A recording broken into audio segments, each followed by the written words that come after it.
Hi friends, இன்றைக்கி நண்டு மசாலா எப்படி பண்ணலான்னு பார்க்கலாங்க. இது வந்து நாட்டு நண்டு, நல்லா கோல்டு சூப்பராக இருக்கும். கண்டிப்பாக ட்ரை பண்ணுங்கள். இதுக்கு தேவையான பொருட்கள் வந்து வெங்காயம், தக்காளி, கொத்தமல்லி, கருவேப்பிலை, கொஞ்சம் மிளகு, சீரகம், பூண்டு, இஞ்சி, அதுக்கப்புறம் கொஞ்சமாக தக்காளி சேர்த்து நல்லா மையை அரைச்சி வச்சுருக்கேன்.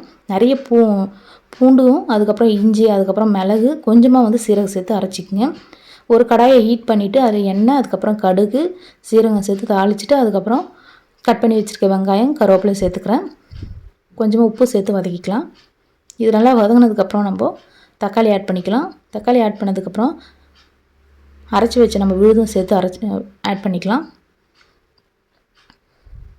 நான் இதில் கொஞ்சம் இஞ்சி பூண்டு பேஸ்ட்டும் சேர்த்துக்கிறேன். ஆல்ரெடி அரைச்சும் இருக்கேன், இன்னும் கொஞ்சம் சேர்த்துக்கிறேன். இதை சேர்த்து நல்லா வதக்கிக்கலாம். ஒரு மூடி போட்டு வதக்குங்க. நல்லா வந்து சீக்கிரமாக வதங்கிடும். பாருங்கள், இந்த மாதிரி நல்லா வதக்கிக்குங்க. நல்லா வதங்கினதுக்கப்புறம் நம்ம க்ளீன் பண்ணி வச்சுருக்கிற நண்டு இதில் சேர்த்துக்கலாம். இந்த நண்டில் வந்து பார்த்திங்கன்னா நான் நைட்டே வாங்கி ஃப்ரிட்ஜில் வச்சுட்டேன்.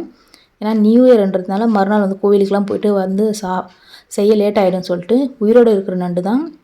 அப்போவே க்ளீன் பண்ணி கொடுத்தாங்க. நல்லா க்ளீன் பண்ணி அதுக்கப்புறம் வந்து கொஞ்சமாக மஞ்சள் தூள், உப்பு, இஞ்சி பூண்டு பேஸ்ட்டு, கொஞ்சம் மிளகாய்த்தூள் சேர்த்துட்டு நல்லா மிக்ஸ் பண்ணிவிட்டு ஃப்ரிட்ஜில் எடுத்து வச்சுட்டேன்.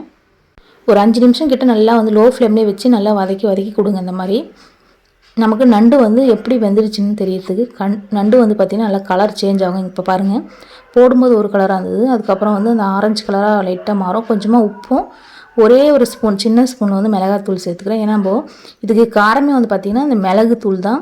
அதுக்கப்புறம் நம்ம மிளகும் அரைச்சியும் போட்டிருக்கோம். ஸோ அந்த காரமே அதிகமாக இருக்கும். இப்போ கொஞ்சமாக தண்ணி சேர்த்துட்டு நான் வந்து மூடி போட்டு ஒரு 5 நிமிஷம் வந்து நல்லா குக் பண்ண போகிறேன்.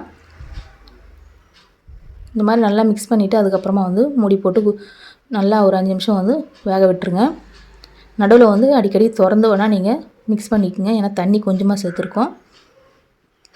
உங்களுக்கு நல்லா கிரேவி மாரி வேணால் இன்னும் கூட கொஞ்சம் தண்ணி சேர்த்துக்கலாம். கொஞ்சம் வெங்காயம், தக்காளி அதிகமாக சேர்த்துக்கணும். எனக்கு வந்து தொக்கு மாதிரி தான் வேணும்னு சொல்லிட்டு நான் இந்த மாதிரி பண்ணியிருக்கேன். இது நல்லா வந்து சூடாக இருக்கிற சாதத்தில் அந்த தொக்கு போட்டு சாப்பிட்டோம்னா அவ்வளோ டேஸ்ட்டாக இருக்கும். இன்னும் கொஞ்சம் நேரம் நான் வதங்க விட போகிறேன்.